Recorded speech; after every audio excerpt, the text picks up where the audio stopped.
I did it! I got my period back in 6 weeks. How it didn't take a year, I have no idea, because my hormonal acne was that bad. If you haven't seen my acne story video, yeah, that has everything there. But I am so happy that I finally got it back. It's funny because when you're a teenager, you always complain about getting your period and how inconvenient it is.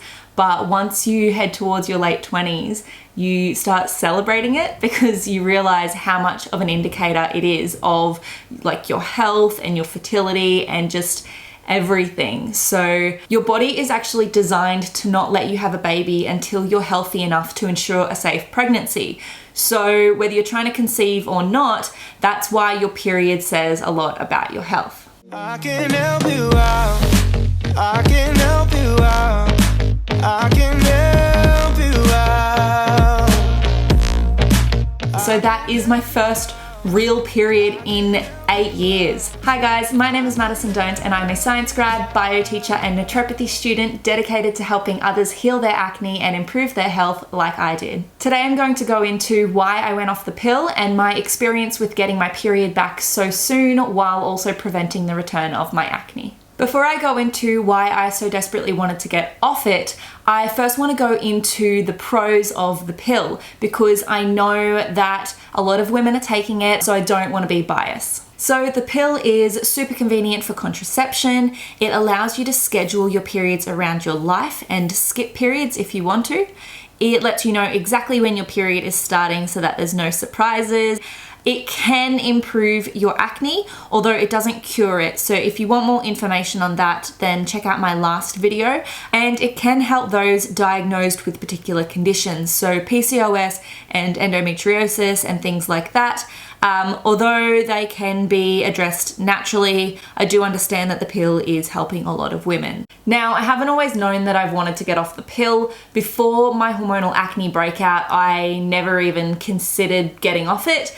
But once I broke out, I started to really wake up to a couple of things. So the first reason why I don't like the pill is the fact that it is fake synthetic hormones that you're putting into your body. And also the pill actually stops natural processes such as ovulation. So that's how it works, is that it actually stops you from ovulating, and I wouldn't say that that's good for women's health. Another reason is that I realized even while on the pill, yes, it probably helped my face a little bit, but I never stopped breaking out fully. So I always had a couple of pimples still, which would always drive me insane. So I figured that the only way to properly fix that is to actually balance the hormones without the pill. Also, a lot of the long-term effects of the pill are unknown. So the pill has not been around forever. It hasn't even been around for 100 years. I don't actually know when it was invented, but a lot of the long-term effects in terms of lifespan effects are really still unknown. But the negative effects, the negative side effects that we do know of include things like blood clots and breast cancer and a bunch of other things. So I just figured that it was better I not be on it than me rely on it. Now, I've been on a few pills. The first pill that I was ever on was Levlin, so it is a low estrogen dose pill. And the last pill that I was ever on, I think, was Estelle. Let me check that for you. Yeah, so it was Estelle. So Estelle 35 ED.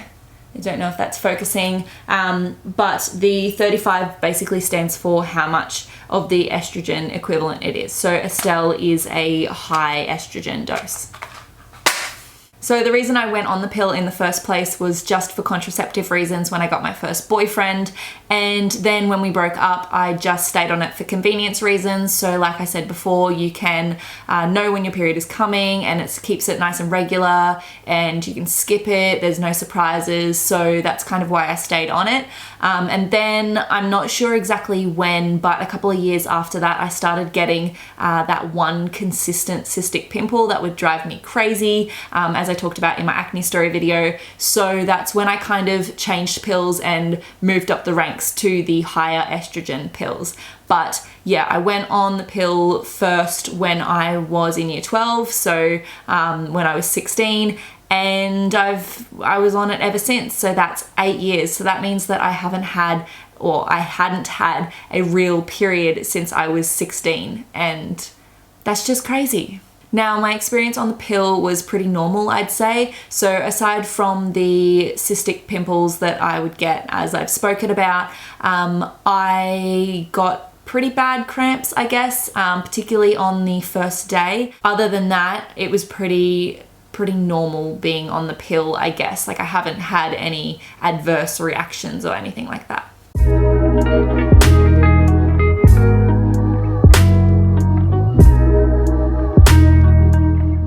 Okay, so it's been about 3 months since I went off the pill, and I've written a few notes in my phone about my experience in those 3 months. I've only had 2 periods. They've been about 6 to 7 weeks apart. So yeah, I'll read these notes to you so that you know kind of what I've experienced in those 3 months. So the first one is that I've been having pretty regular to light periods. They haven't been heavy as yet. I don't know if that is coming. I kind of thought that they would be heavier than they were on the pill, but yeah, not complaining. The next thing is I only really seem to feel sick and have cramps on the first day of my period. The rest has been fine and painless. That's just for me personally. Although again, I thought it would be opposite. I thought that it would be more painful off the pill. So again, I don't know if that's to come. Hopefully not. But other than that, I haven't really experienced anything different. I mean, when the periods are starting, it's less of kind of like a okay, go, because you're not like jumping from pumping yourself full of synthetic hormones right to nothing and the sugar pills. So it's when the periods start, it's kind of more gradual, but I guess that's kind of helpful because you're not expecting it. So it's like a little bit of spotting first so that you know, like, to get ready. So the first real period that I got, I didn't really see it coming. So that morning I did really feel sluggish and yeah, I guess a little bit nauseous, but I just thought that that's how I was feeling that day. And I did actually skip gym and I was working in bed. And I mean, I was still being productive, but I was kind of just like moping around.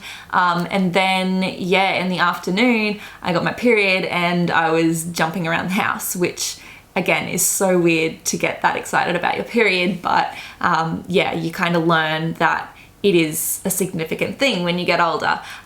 So yeah, then my mood shifted and I still felt a bit sick, and I realized that that sickness was just kind of like cramps and that kind of thing. But yeah, sometimes when I'm experiencing menstrual cramps, I think that I'm hungry or just feeling unwell from something I've eaten, and I just kind of mistaken it for digestive cramps. But then sometimes you click and you go, oh no, like that's what's happening. So it was kind of a bit like that, but yeah, it kind of made my sluggish day and my sluggish mood and like the fact that I had to skip gym because I was listening to my body all make sense and all kind of worth it. So I was just like showing myself compassion and being like, no, it's a good thing. Just let your body do its stuff. So you're probably all wondering, what did I do to get my period back so quickly? I took a natural supplement that I researched, and I'm going to talk about that in my next video. So if you want to watch that one and go through the supplement with me and all the different ingredients and why it helps your hormones, then make sure to subscribe so that you get notified of that next video. But I also did acupuncture, and I did acupuncture purely just because in the clinic that I go to, in my doctor's surgery, it's free, so it's bulk billed, so awesome. But I know that that's not the case for everyone and everywhere. But yeah, so I watched on a couple of YouTube videos when I was struggling with my acne that a lot of them, their naturopaths recommended acupuncture. Now I have a needle phobia, so I personally got laser acupuncture, not the needle ones, not the traditional acupuncture, and apparently that is just as effective. So that's what I did, and I did the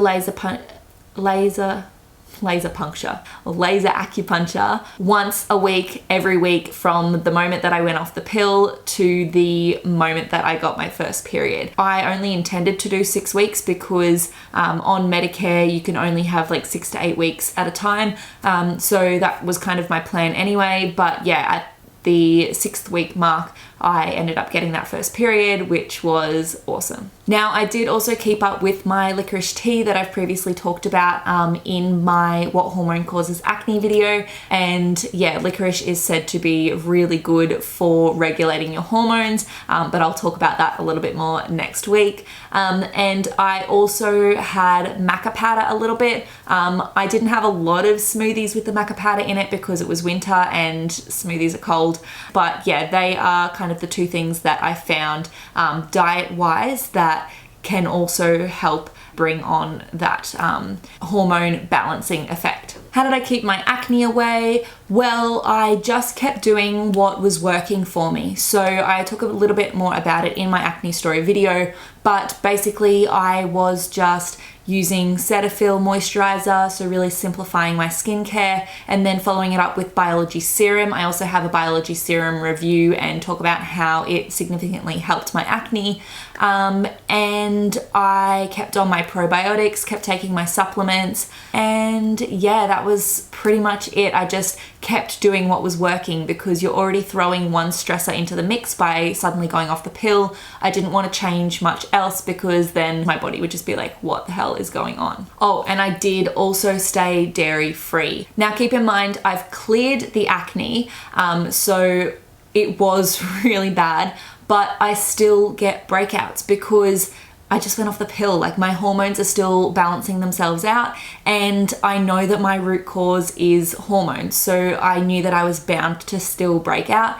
And I was just really trying to stop it from blowing back out of proportion like it did at the start of the year when I changed, or when I tried to change back to Levlin. So what's the plan from here? Well, I did end up getting my bloods done. I procrastinated a little bit because of my needle phobia, but I did end up getting them done so that I could see what my hormones were doing and my other vitamins and minerals, and I got some interesting results back, so I'll read them to you. But basically, my FSH and LH, so they're really important hormones in the whole menstrual cycle, they were showing that I was in the luteal phase. So I ended up getting my blood test the week before my second period came. I didn't know that it was coming, obviously, and it showed that I was in the luteal phase, which is in the phase before you get your period. So I thought that that was really cool that that all added up, but they show you the range for that phase and what you could be in to be in that phase, and I was right on the lower end. So